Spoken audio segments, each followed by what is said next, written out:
गांव में शिवरात्रि का मेला लगा था। अरे तुम सबको याद है ना, हमारे परिवार में बच्चे के लिए मन्नत मांगनी हो तो सबसे ऊंची चोटी पर स्थित पवित्र शिव मंदिर में जाने की परंपरा है। माँ जी, मैंने तो पिछले दोनों सावन के पहले सोमवार को चोटी वाले शिवलिंग पर जलाभिषेक किया है, तभी तो माँ बनी हूँ।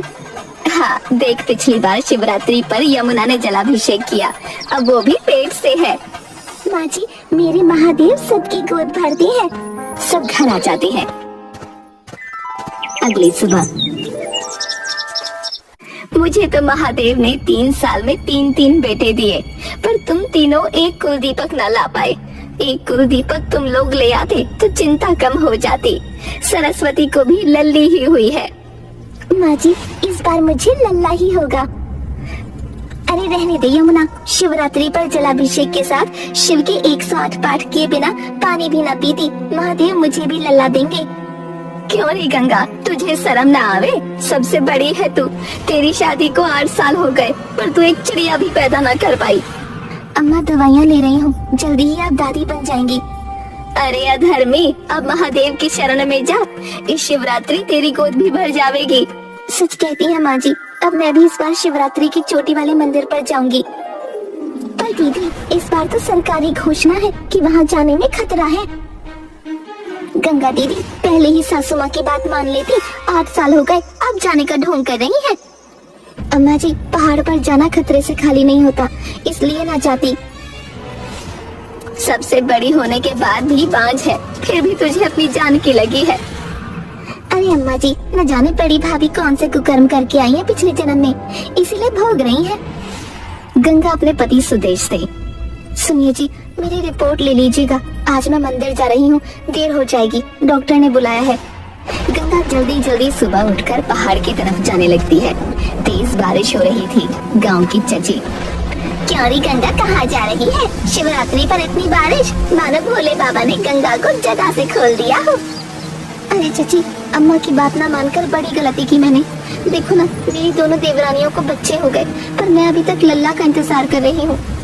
अरे क्या तू पहाड़ वाले मंदिर जा रही है? और वहाँ मत जाना, सुना है तूफान आने वाला है। चची जो भी हो, आज शिवरात्रि है, शिवलिंग का अभिषेक किए बिना मैं वापस ना आऊंगी, वरना अम्मा को लगेगा मेरी भक्ति नकली है। पहाड़ पर चढ़ते समय अचानक बादल फट जाता है। गंगा पानी के तेज बहाव के साथ बह जाती है। भोलेनाथ, मैं भी गंगा हूँ, अपने शरीर को तुम्हारी गंगा की धार के साथ छोड़ देती हूँ। जहाँ तुम्हारी गंगा इस गंगा को ले जाएगी, वही मेरा ठिकाना होगा।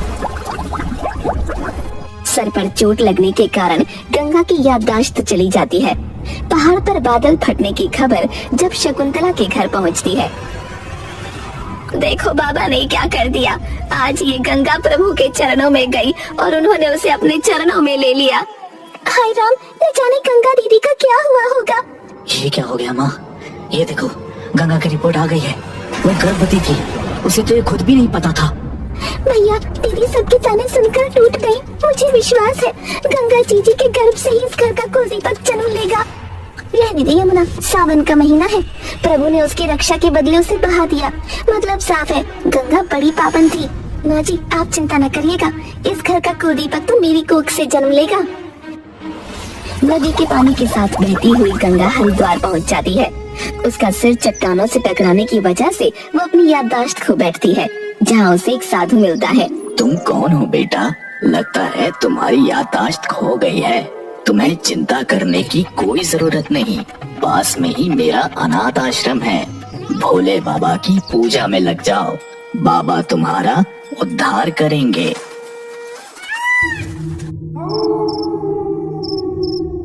गंगा दिन रात भोले बाबा की पूजा करती और आश्रम के अनाथ बच्चों के साथ समय गुजारती। कुछ समय बाद वो एक सुंदर से बेटे को जन्म देती है।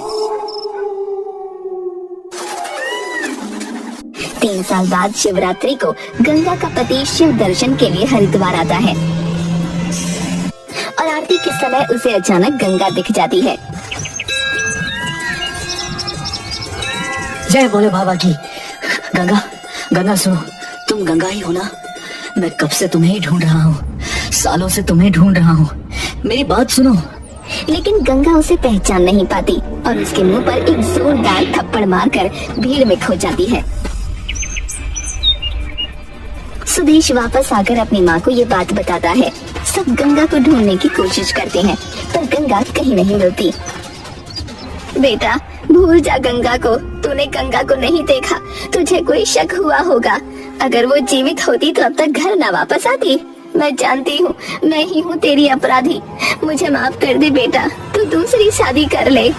ऐसा कभी नहीं होगा माँ, मैं बिना शादी करे ही गंगा को इतने खराब मौसम में पहाड़ पर भेजने का पश्चाताप करते हुए अपनी जिंदगी गुजार दूंगा। धीरे धीरे 7 साल गुजर जाते हैं और शिवरात्रि फिर आती है।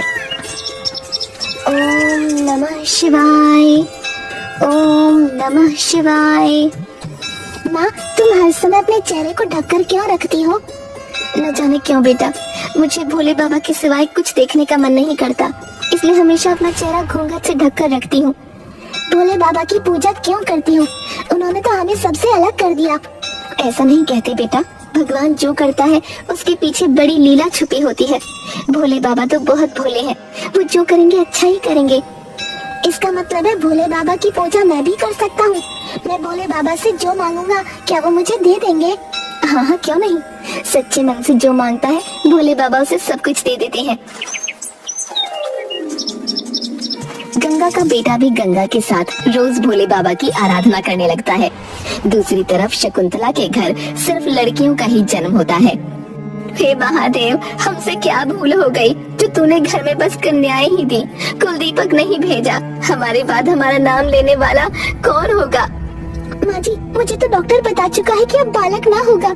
सरस्वती जी का टेस्ट भी सही ना है। अब कुलदीपक को भूल जाओ। मेरे महादेव बड़े दयालु हैं, मुझे विश्वास है मेरे घर कुलदीपक जरूर आएगा। इस बार शिवरात्रि में पैदल हरिद्वार चलते हैं, महादेव हमारी कठिन भक्ति देखकर जरूर प्रसन्न होंगे। माँ जी, भोले बाबा ने कुलदीपक आने का रास्ता ही बंद कर दिया है, अब क्यों ऐसी आशा रख रही है? वैसे भी माँ, यहाँ से हरिद्वार का रास्ता बड़ा ही खतरनाक और घुमावदार है।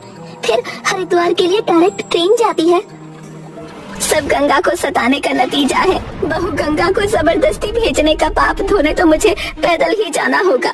तुम सब ट्रेन से आ जाना। वो ऐसा ही करते हैं।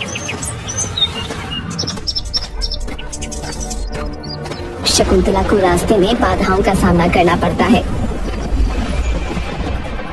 उसके पैर दर्द से उठ नहीं रहे थे। तभी वहाँ एक बच्चा आया। आप कौन हो माँ? आपको क्या चाहिए?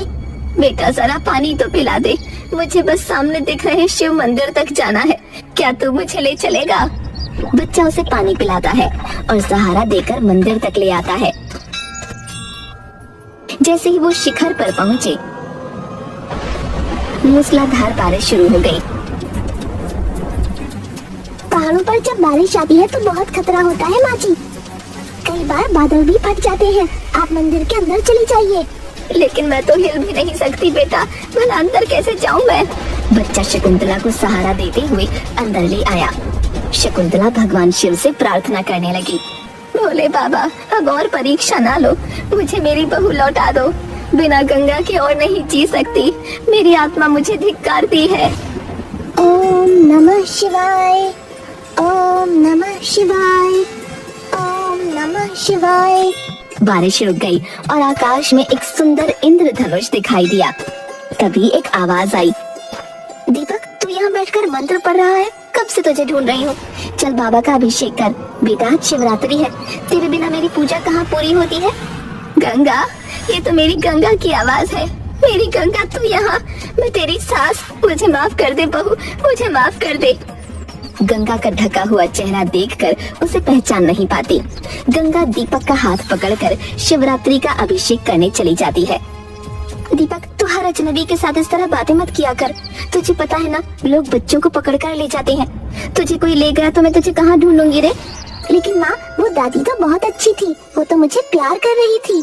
चुप कर, आज के बाद मैं तुझे देखूंगा ना किसी के साथ बात करते हुए तो छोड़कर चली जाऊंगी।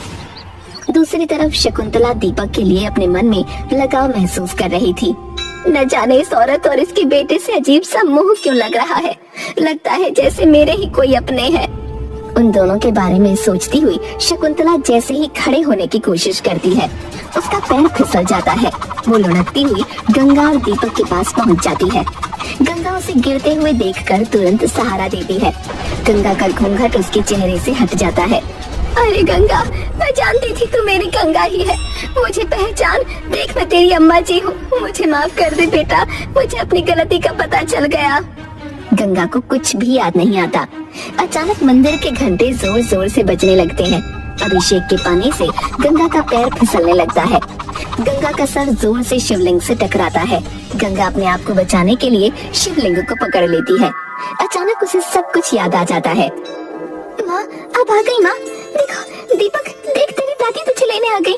मुझे सब कुछ याद आ रहा है, सब याद आ रहा है। मैं जानती थी मेरे महादेव मेरी पूजा को जरूर स्वीकार करेंगे, मेरी गलतियों को जरूर माफ कर देंगे। बेटी गंगा, अब तो मुझे माफ कर दे। मेरे गले लग जा, मुझे माफ कर दे।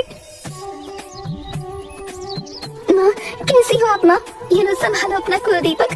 शिवरात्रि में ही भोले बाबा ने मुझे अपनी शरण में लिया था और शिवरात्रि में ही मुझे अपने घर वापस भेज रहे हैं। तभी यमुना और सरस्वती भी पहुंच जाती हैं। गंगा दीदी, हमें क्षमा करो, हम सब स्वार्थ में अंधे हो गए थे। अब घर चलो, अपने कुलदीपक का इंतजार सब कर रहे हैं। हाँ बहनों, चलो घर चलें। शिवरात्रि पर भोले बाबा ने हमारी भक्ति का फल हमें दे दिया। हमारे घर का कुलदीपक आ गया। तो आप मेरी दादी हो, मैं आ गया हूँ ना। आप चिंता मत करो, मैं आपको सहारा दूंगा। मेरा हाथ पकड़ो और चलो। बच्चे की बात सुनकर सब हंसने लगते हैं। उस दिन से गंगा, यमुना और सरस्वती भगवान शिव के प्रति और भी अधिक समर्पित हो जाती हैं। तीनों बहुएं घर के कुलदीपक को गंगा के साथ वापस घर ले आती हैं।